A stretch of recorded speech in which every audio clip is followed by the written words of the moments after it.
Hey, welcome to the Geezerville Chronicles. This is Gary Watson, the Geezer, and today I want to talk about a follow-on to a subject I brought up a couple of weeks ago. It's about this device here. Can you see that? It's called the Stelo. It's made by Dexcom, and it is a glucose biosensor. This is the kit by Dexcom. And I purchased one. I'm a pre-diabetic, as I mentioned in my last video take. And I talked a lot about why I was trying to use this new technology in the sense that it's over the counter. You don't have to have a prescription for it. You can buy these sensors. They come two in a package, and each one lasts about 15 days. So you get a month's supply for a little over $80, depending on the quantity that you purchase. My prior video addressed a lot of topics. The primary motive was I wanted to have a really quality discussion with my doctor, and I wanted to bring him data and talk about my condition. And it's my objective, my personal objective, to prevent crossing over the line and becoming a type 2 diabetic. So I needed some tools. This was the one I chose because it came out, I don't know, about a year and a half ago. So I decided to use it. And this video is going to be about some of the learnings that I've had.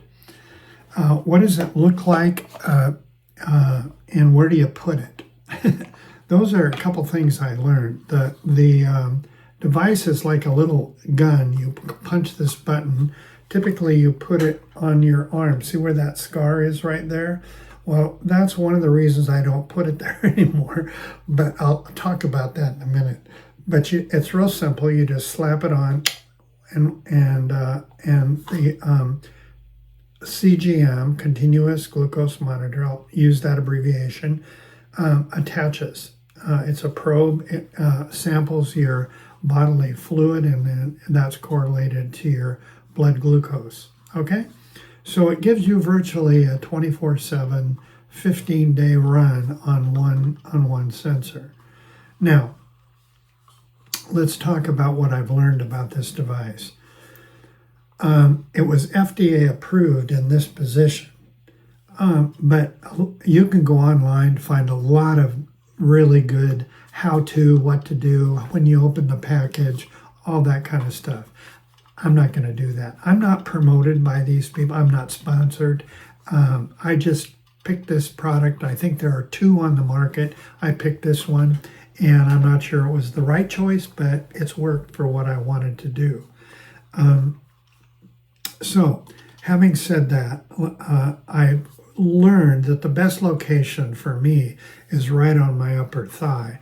Number one, I can put the patch on it easier, and it's more visible, so I can do it all by myself. It's important to follow the instructions for pulling it off also. What it does, when you shoot the gun, it puts the sensor, and there's an adhesive that goes around the base of the sensor that attaches to your skin. And then there's a cover over and above that, and the instructions are, it's really simple. It's not hard at all. And of course, you need your phone for your application, which is your tracking device. And it Bluetooth connects to the sensor from the phone directly. Okay, let's get down to it. What have I learned about this? Number one, use oil. I just use baby oil when I tried to remove the patch because it can hurt like hell if you try pulling it off. And so that's not fun. Number two, I'm not sure that its accuracy is maintained throughout the course of the 15 days. I think there's drift in the instrument, and I'm not sure what is causing that. It could be my own actions, but you have to be aware of that. But on a relative basis, I've been very pleased with what I've learned by looking at what I eat, what I consume as my bodily fuel, and how it affects my glucose level. So I put it on my upper thigh. I know a lot of other people that do, and it works just fine. I'm getting more consistent readings. If you somehow lean against a chair, armchair, whatever, and you put pressure when it's in this position on the device, it'll affect the result, and it'll cause it to stop sensing, and then you have to go through and reset your Bluetooth and blah blah blah blah blah. And it's not 100% perfect in that respect, but nothing else is. Now, when you get the application, you can also look for a data application. I think it's called Clarity. And it goes, I'll put links to a lot of this information, useful information in the summary below. So I don't have to talk about it in this video. But there's another application. So you get plenty of data out of just the linked application sensor to your phone. But then it accumulates that data and does some other things with it, like it'll calculate an approximation of your A1C levels based on your actual glucose readings over the span of about 14 days. I think that's the minimum before it can make a calculation.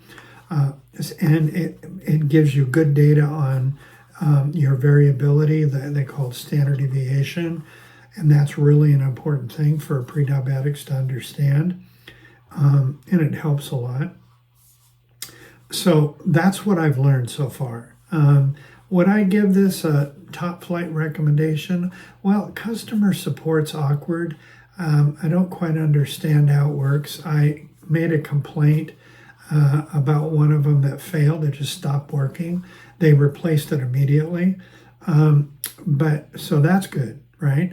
But if you you code in a number that tags this sensor with the application, and that number is important. Don't throw this away right away. Don't discard it, because if something happens, I'm assuming that they'll replace the sensor, no questions asked, but you're going to need that ID code when you make your claim. So I've had 2 sensors fail. I got one back. I threw one of these away, didn't get a response back. Their customer service is all, pretty much chat-based online, whatever, and I don't like that, but, I'm an old guy, right? So anyway, that's what I have to say about that. Now, let's get on to the other stuff I've learned. I'm going to reinforce a point I made in a prior video. Metabolism is very complicated. And I've learned so much about metabolism and, how your cells process nutrients and all this other kind of stuff. And it's been really worthwhile and helpful, because it gives me a little bit of a logic behind what I observe when I consume food.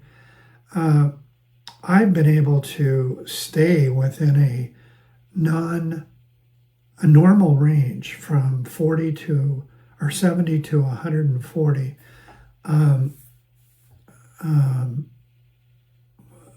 I don't know what the units are, but between 70 and 140, right?